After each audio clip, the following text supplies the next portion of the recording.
Good afternoon. Good afternoon mga paps. Ayan, pauwi na tayo. So andito pala ako ngayon sa may Motor Ace Danghari, Motor Ace Yamaha Danghari. Sa mga gustong kumuha ng motor, big bike, kay BMW, Yamaha, mayroon po sila dito mga available units. So ngayon naman, ipapakita ko sa inyo kung paano ba bumiyahin ng mabilis pauwi ng Naik Cavite from Bacoor Danghari. So samahan nyo ako sa biyahe ko ngayon at ituturo ko sa inyo kung saan ang daanan. Yan, so binabaybay natin ang kahabaan ng Danghari mga paps. Oh, ganda ng sunset oh. Sunset ba tawag dyan? Pababa na, grabe, dilaw na dilaw. Orange pala. So ayun mga paps, tumatakbo na tayo ng 55. Oh, angas ng Aerox, ang bilis. So dito pala mga paps, mabilis o matraffic. Grabe, walang damit na, nagja-jogging.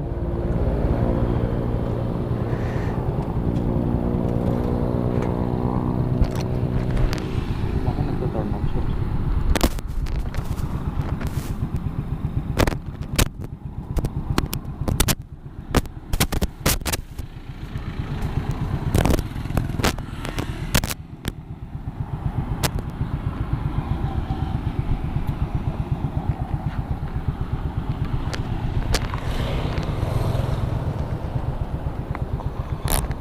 Kala ko namatay yung camera natin.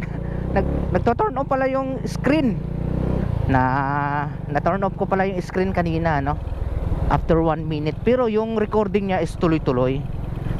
Mamaya ayusin na natin pagdating sa bahay. So dito pala mga kapaps, kasi rush hour ngayon, yung area na ito ay matraffic talaga pagdating sa mga ganitong oras, 5 or around 6 PM na. So matraffic. Mahirap dito pagka ganitong oras. Singit tayo dito, singit. Uy, may gulay. Dapat doon ako dumaan sa may kabila. Let's go, let's go. Kaya yan. Ayun oh my god. Wala, nandito na kami sa gitna. Naipit kami. Lubak. Nakulong tayo dito Paano kaya to diskarte dito? So madali lang yan. Ganyan diskarte dyan Ay, huwag kayong gumalaw. Grabe mga diskartihan ni Popski So mga Pops, pagdating sa traffic, diskartihan na lang yan patabaan ng utak. Huwag lang matsambahan, talagang durog tayo dito. Grabe Yan Grabe mga Pops. So ayan, approaching na tayo sa All Homes. Ayun, malapit na tayo. Grabe, muntik na tayo doon. Maipit, lalaki ng truck. Dito kailangan medyo maingat ka rin, baka masagi mo yung kotse. Dapat pagka ganito matraffic, hindi mainit yung ulo natin para iwas away sa kalsada. Ano lang, give and take lang sa mga kasabayan natin. So yun na nga, nasa Vista Cinema na tayo. Ayun All Home. Grabe. Sa umaga lang ata ako nakadaan dito na na hindi matraffic. Pag ganitong oras, grabe. Pero sa sunod mga kapaps, iturok sa inyo yung daan na walang traffic. Doon sa kabila, sa Sumo.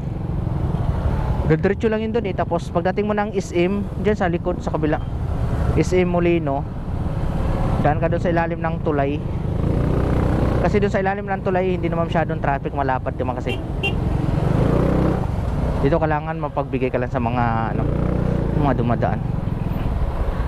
So yun mga paps, itong intersection na to, ito yung ito yung may bypass road o shortcut na daan papuntang Molino 3. Ayan. Let's go. Maluwag na. So itong lane na to mga paps, kailangan kakanan ka dun sa dulo, dun sa may tulay. So mamaya gagawin natin, gigilid lang tayo dito sa kabilang lane para hindi tayo masita ng enforcer. Kasi kapag Mag-stay ka dito sa linya na to. Yan o, tulad nito. Yan, dito ka lang sa kanan. Kaliwa pala. Kasi pag mag-stay ka dyan, titikitan ka. Yari may kotse dun, naka-stay lang sa right lane.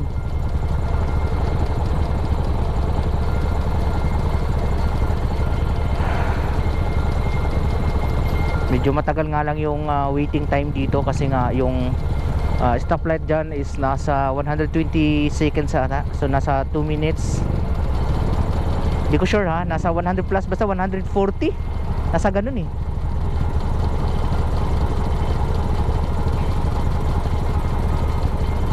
Balikan ko na lang kayo mamaya mga paps pag nakalagpas na tayo dito sa may intersection dito sa may tulay ng SM Molino. Okay, mamaya pag nasa bandang Bermosa na tayo, kasi doon sa may unahan nito medyo may traffic din. Kaya pag nasa Bermosa na tayo, balikan ko na lang kayo mamaya. Oh, nakago na ata. Hindi pa pala. Naku, mahirap to dito. Matikitan tayo. Yan oh, masagi ka ng kotse oh. Oh. O yan, abanti kayo dyan. Tapos may kotse dadaan. Okay, balikan ko na lang kayo mamaya mga paps.